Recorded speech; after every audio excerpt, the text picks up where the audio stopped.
The world is getting drier. Deserts are expanding, swallowing farms and villages, threatening the lives of over 2 billion people. This is desertification, a crisis happening now, not in some distant future. It's not just about climate change or rising seas, it's about the land beneath our feet turning to dust. Human activity is at the heart of this problem. Overgrazing, deforestation, and unsustainable farming have stripped the earth bare. Wind and rain then carry away the precious topsoil, leaving only sand and rock. The result? A cycle of degradation that's hard to stop. When the land dies, people are forced to leave, becoming environmental refugees. This mass migration strains resources elsewhere, creating instability and conflict. Food security is threatened, biodiversity vanishes, and dust storms travel across continents. Desertification is a global problem with local roots and global consequences. The scale of the challenge can feel overwhelming, but surrendering means surrendering our future. Yet there are sparks of hope, stories of resilience and communities fighting back. These stories are more than inspiring, they're essential. They show us that even the most damaged landscapes can be healed. The story of desertification is a warning but also a call to action. We must learn from the past and act now. The fate of millions and the planet depends on it. Around the world, people are refusing to let the sand win. Their efforts are roadmaps for a different, greener future. The question is, will we follow their lead? The time to act is now. The land can be saved, if we choose to save it. In Inner Mongolia, China, the Kabuki Desert was once green pasture, now a sea of sand. The desert's shifting dunes threatened the Yellow River, the cradle of Chinese civilization. Sandstorms buried homes, roads, and farms. Life became a daily struggle. Communities were isolated, farming was impossible, and poverty was inescapable. The ecosystem collapsed, birds vanished, plants died, and the land became sterile. People fled not from war, but from an enemy made of sand. The average income dropped below $40 a year. The Kabuki became a symbol of ecological ruin and human despair. Government efforts failed. The problem seemed too immense. The desert was a wound on the earth, a place where hope had been erased. For decades, it was seen as a lost cause. The future looked as empty as the horizon. But sometimes, the most barren places become the stage for the greatest turnarounds. The Kabuki's story was about to change. All it needed was a new vision. Into this landscape of despair stepped Wang Wenbiao, a local who refused to give up on his home. He believed that if people had caused the desert, people could reverse it. Starting with a small salt factory, he faced the desert's relentless advance. Roads buried by sand, crops failing. Instead of giving up, Wang saw an opportunity to fight the sand with life. He realized the only way to stop the sand was to plant, bring the green back. Many thought he was crazy. Nothing was supposed to grow in the Kabuki. But Wang was persistent. He experimented, mobilized his company and villagers, and started planting trees. The first attempts failed, saplings buried, sun-scorched. But they learned and adapted. They discovered that stabilizing dunes was the first step. Native species, water conservation, and relentless optimism became their tools. Wang's vision inspired the community. Their future was here, not elsewhere. He offered not just jobs, but a stake in reclaiming their home. This was the start of a movement, a grassroots effort to turn the tide. Every setback became a lesson. The community's determination grew stronger with each challenge. They learned to work with the land, not against it. The desert was no longer an unconquerable enemy. It was a challenge they were ready to meet. Wang's leadership turned despair into hope. The fight for the Kabuki had begun. It was a battle for survival and for a future. The first green shoots were a sign change was possible. The desert could be reclaimed. All it took was vision, persistence, and unity.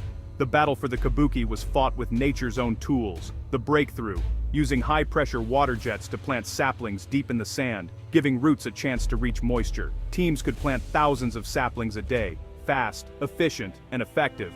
The willow became their champion, hardy, fast-growing, with roots perfect for binding sand. To protect young willows, they created checkerboard patterns with straw, breaking the wind and stabilizing the dunes. Each square became a microenvironment, less wind, more moisture, better survival. As willows took root, they changed the soil, making it possible for other species to return. This wasn't a monoculture. Native shrubs and grasses were introduced, rebuilding a diverse ecosystem. The approach mimicked nature's own process. Pioneers first, then secondary species. The green offensive expanded, one checkerboard at a time. It was slow, patient work, but it worked. The desert began to retreat.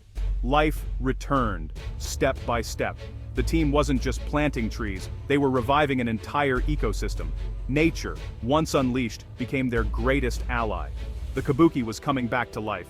The sand was no longer winning. The land was healing.